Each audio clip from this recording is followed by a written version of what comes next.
Der zweite Kreis sind die Dinge, die ich ab und zu brauche. Die sind hier versteckt in der Schublade. Ist nicht gerade üppig, hä? Nein, ist nicht gerade üppig.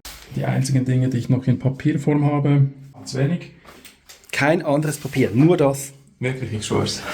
So, im heutigen kleinen Video zeige ich dir, wie der Super-Minimalist Selim wohnt. Eine kleine Warnung, das ist schon dicke Kosten, ne? Bei ihm hat es echt wenig und es geht wirklich nicht darum, ich möchte nicht so leben, ganz ehrlich. No hard feelings, sorry Selim, ich mag das Leben, ich mag viele Kinder bei mir zu Hause, ich mag auch Unordnung, solange man weiß, wie man es wieder ordnen kann. Ich habe gern das Chaos, ich bin ein kreativer Mensch, aber so sehr ich das Chaos meistern kann, so sehr schätze ich die Ordnung, die Leere, die Stille. Also für mich geht es um dieses Spiel zwischen diesen beiden Polen. Bei Selim, wow. Ich zeige dir das Video, wie es bei ihm zu Hause aussieht. Es ist eindrücklich, wie er das organisiert hat. Sogar mit seinen wenigen Dingen hat er seine 3 Kreise. Schau selbst.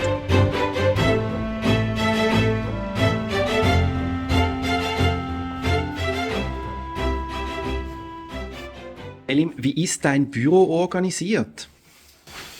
Du siehst, es gibt da keinen Horror-Vakuum, sondern eben einen Amor-Vakuum. Ich liebe das, einfach die leere Tischfläche zu haben.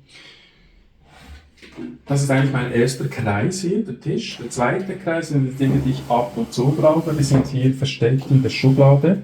Ist nicht gerade üppig, hä? Nein, ist nicht gerade üppig, aber ich meine, ein Kugelschreiber reicht mir völlig aus. Habe ich schon fast 10 Jahre, dann kann man die Mine auswechseln. Ganz selten mache ich noch Handnotizen. Ein bisschen Bargeld hier. Hier die einzigen Dinge, die ich noch in Papierform habe.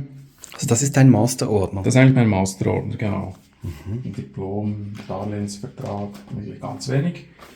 Kein anderes Papier, nur das. Wirklich, ich schwör's. Ja, das Einzige, was es noch gibt, sind von der Wohnung, das ist eine Eigentumswohnung, die Grunddokumente vom Grundbuchamt, die sind im Keller, aber die brauche ich nicht hier oben. Dann habe ich noch den dritten Kreis, also die Dinge, die man ganz selten braucht, die sind hier.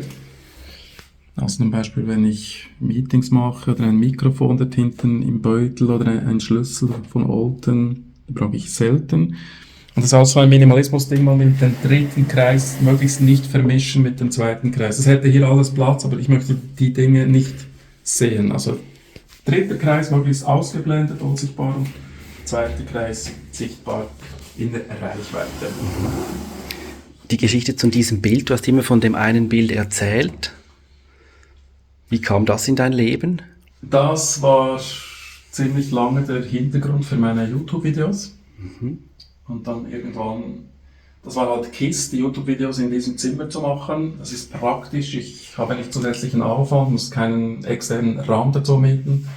Ist auch so ein Minimalismusprinzip, aber dann hatte ich Probleme mit dem Hall. Ja, Minimalisten haben Probleme mit dem Hall, weil es halt leer ist, und das haben dann auch Besucher gesagt, dass er halt, und dann irgendwann habe ich dann doch ein YouTube-Studio gemacht. Vielleicht kann ich dir das nachher noch zeigen, das ist im Waschraum, hat schon funktioniert und das Bild ist einfach geblieben. Schön. Aber Vinci malt und sie darf da sehr gerne mal Bilder malen. Ich hange überhaupt nicht an diesem Bild, ich würde mich sofort trennen davor und ja. Right. Aber man muss sich schon ein bisschen gewöhnen, oder? Du nicht, aber kennst du das von Leuten, dass man sich gewöhnen muss an diese Lehre, oder? Ja, also das sage ich natürlich in den Coachings, das ist eben dieser Horror-Vakuum zu Beginn, oh, das gefällt mir nicht, oh, das ist steril, und nein, aber dann sage ich meistens, lass es doch mal ein bisschen auf dich wirken, 2 Wochen, und dann komme ich wieder, und dann merkt man schon, die Leute sagen dann plötzlich, oh, das ist praktisch, ich kann besser putzen, ich habe bessere Übersicht, ich suche meine Dinge nicht mehr, es gibt mir Klarheit, es gibt mir Freiheit, es fühlt sich gut an, ich habe wieder Lust auf die leere Tischfläche, ich kann da etwas basteln, mich kreativ betätigen, ich habe Raum und Zeit für meine Herzensprojekte, und dann verschwindet eben langsam dieser Horror und wandelt sich dann in den Amor-Vakuum.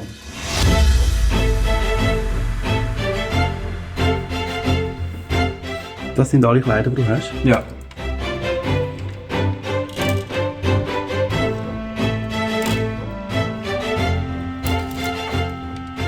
Und es reicht? Es reicht. Also mehr braucht der Mensch nicht.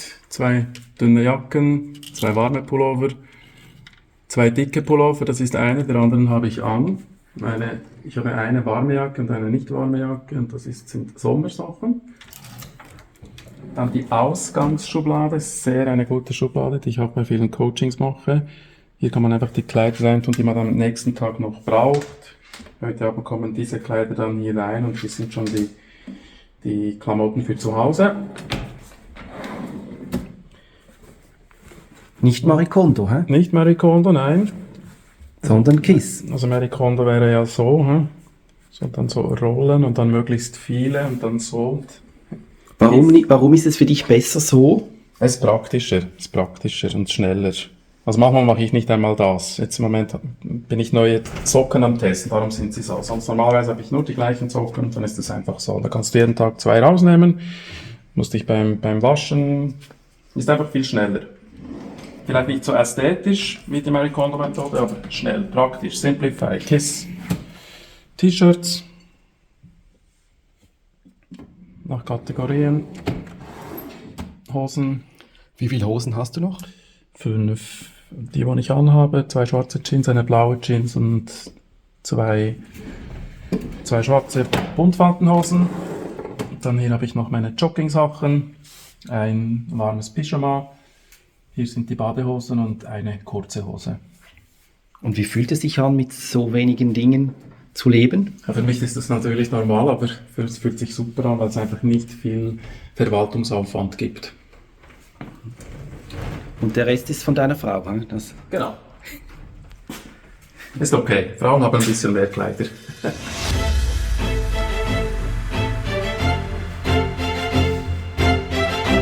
Also du musst eigentlich nie aufräumen. Aufräumen ist ja nach Duden zurücklegen. Also, dass man etwas braucht und es dann nicht zurücklegen. Und viele verwechseln das oft mit dem Ausmisten. Ausmisten und Entrümpeln ist immer die Reduktion und Aufräumen ist eigentlich nichts anderes, als dass ich jetzt halt die Fernbedienung brauche und am Ende lege ich sie wieder zurück. Das ist Aufräumen.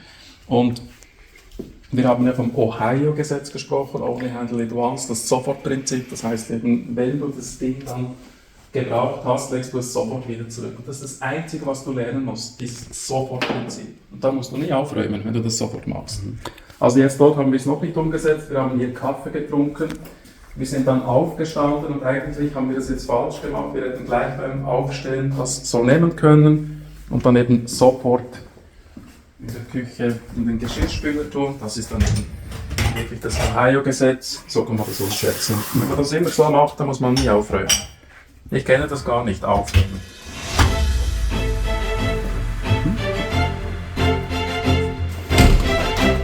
Ich zeige euch gerne noch einen minimalistischen Keller. Bin ja gespannt, was hier gelagert wird. Ist hier die Leere, die berühmte Leere? Genau.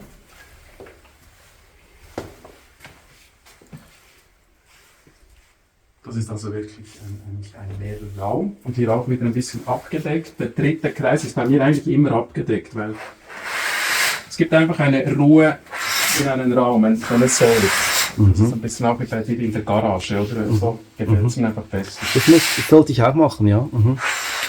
Ich habe jetzt einfach eine Vorhangstange, Vorhang machen lassen und that's it. Das mache ich im Fall. Ich habe sogar die Vorhänge. Ich hätte sie fast weggeworfen. Siehst du? Weil es stört mich, wenn ich reinfahre und ich sehe es. Das stört habe ich mich. eben auch schon gespürt bei dir. Das war die ganze Zeit. Das ist jetzt mehr so ein bisschen Haushalt. Das betrifft mehr den Haushalt. Gibt es eigentlich nicht viel zu sagen. Wintertübe, da sieht man hier, dass jemand noch künstlerisch tätig ist. Luftbefeuchter. Dann hier sind noch so die ganzen, auch hier siehst du wieder, ich habe eigentlich, das sind so Platten, Reserveplatten, darüber haben wir auch schon mal gesprochen bei dir in den Videos, also auch ich habe die, das ist vom Bad, von der Küche, von der Wohnung. Aber die sind gut versteckt. Die sind gut versteckt, aber auch hier, ich würde wieder gerne ein Bild. Es gefällt mir einfach nicht, so etwas anzuschauen, dann warum nicht hier so ein Bild. Das ist eigentlich meistens so, wenn ich runterkomme und hier ist ein bisschen Arbeitsfläche für die Kinderauftritte, wenn ich da so Partytüten zusammenstelle. Das ist so eine Tüte und darin kommen dann verschiedene Tricks für die Kinder und hier kann ich die gut vorbereiten. Das ist eigentlich der einzige Ort in meinem Leben, was ein bisschen Masse gibt. Also so zum Beispiel der Zauberstab für jedes Kind, ja, das muss ich dann auch wieder nachkaufen. Das ist hier zu finden. Seile und diverse Workshop-Sachen. Das ist also eigentlich alles Verbrauchsmaterial für die Shows. Am Anfang ist das einfach zu. Und da kann man hier meditieren kommen, ein bisschen sein, einen leeren Raum genießen. Wenn du noch Stress hast, dann kommst du einfach in einen leeren Raum. Hier gibt es noch was zu verkaufen im Moment. Also auch hier das Minimalismus, das habe ich jetzt mit Vichy gemacht. Das war eines Tages gebraucht und gelebt. Und im Minimalismus ist das eben dann nicht auf Lebzeiten gebraucht und gelebt. Das kann man immer mal wieder hinterfragen. Also das wird jetzt verkauft. Diese 2 Taschen, hier ist ein großer Rucksack, der ist schon im Internet. Es geht immer alles zack, zack, zack. Zack, zack, zack. Das YouTube-Studio. Umfunktionierte Waschraum. Also das ist halt auch Minimalismus. Warum nicht ein Raum umfunktionieren? Ein Waschraum muss nicht immer nur ein Waschraum sein. Und im Minimalismus kannst du so viele Freiräume generieren und die kannst du dann umfunktionieren. Da habe ich die Hintergrundwand. Greenscreen, ja? Greenscreen, dann hier sind zum Beispiel die Schallschutzwände, die kommen dann so. Und du siehst, ab jetzt läuft die Zeit, in 5 Sekunden ist mein Studio abgebaut. Ich kann das hier runter machen, mein Smartphone einklemmen und das Licht ist schon richtig eingestellt. Und dann stehe ich hier hin, mache die Leinwand runter. So. Herzlich willkommen auf minimalismus.ch. Dann hier ist noch mein kleines Zauberatelier.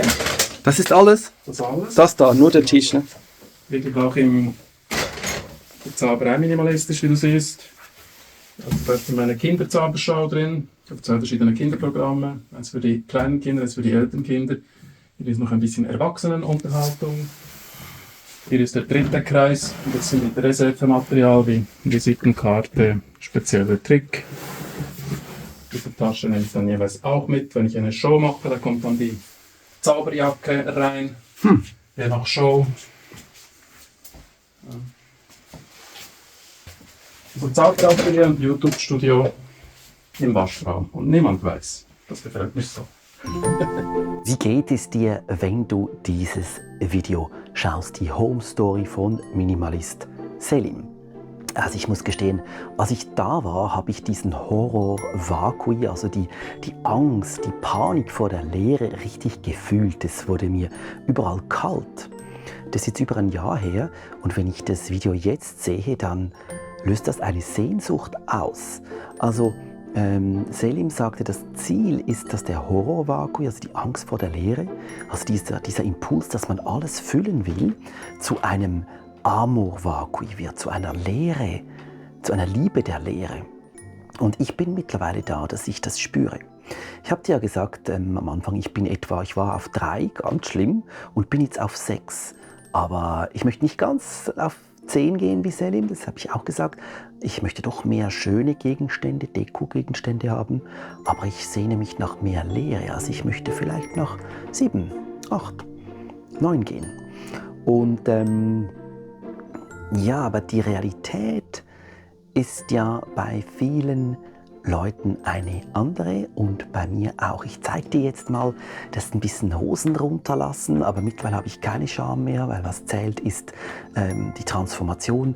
Ich kämpfe noch gegen etwas anderes. Du musst vielleicht schnell verstehen, hier komme ich mit meinen Kindern zusammen, wir teilen uns enorm wenig Raum und ich habe es noch nicht geschafft, meinen Kindern diesen Minimalismus beizubringen. Wenn du sehen willst, wie es aussieht, dann zeig. Also so, schau mal, so, das ist die Realität. Okay, sie hatten es auf den Stuhl getan, ich musste das runter machen, da liegt so vieles rum. Oh my God! Ja, das ist die bittere Realität. Und da stopfen sie alles irgendwie rein. Oh no! That's the ugly truth. Aber wenn du sehen willst, wie wir diesen Raum hier transformieren, dann guck das nächste Video.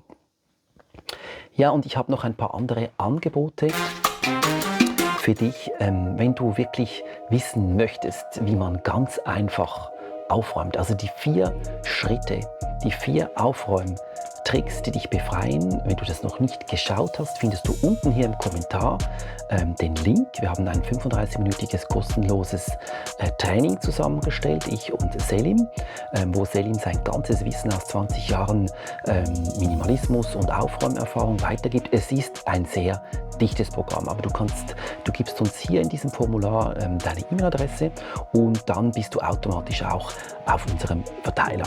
Du kannst jederzeit wieder abbestellen, kostet dich auch überhaupt nichts, aber dann kriegst du so Input-Videos und vielleicht bist du ja schon auf dem Verteiler und hast dieses Video deshalb bekommen. Und wenn du wirklich, das ist noch ein Angebot, wenn du wirklich ernsthaft an dir arbeiten möchtest, dann biete ich dir ein kostenloses halbstündiges Coaching-Gespräch an mit mir, eine Standortbestimmung, wo wir mal schauen, wo stehst du in Sachen Ordnung und wo wir versuchen herauszufinden, was hält dich eigentlich von der Ordnung ab. Also wo sind deine Knoten, wo sind deine Blockaden, wenn du welche hast überhaupt, und wir versuchen die zu lösen, weil es braucht meistens ein Aha, eine Erkenntnis und dann geht es ziemlich gut.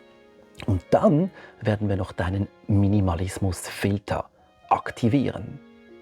Was das ist, hört sich kompliziert an, ist aber überhaupt nicht kompliziert. Wenn du das möchtest, dann findest du den Link zu einer Terminbuchung, kannst es direkt buchen und wir reden eine halbe Stunde lang und machen eine kleine Standortbestimmung mit dir.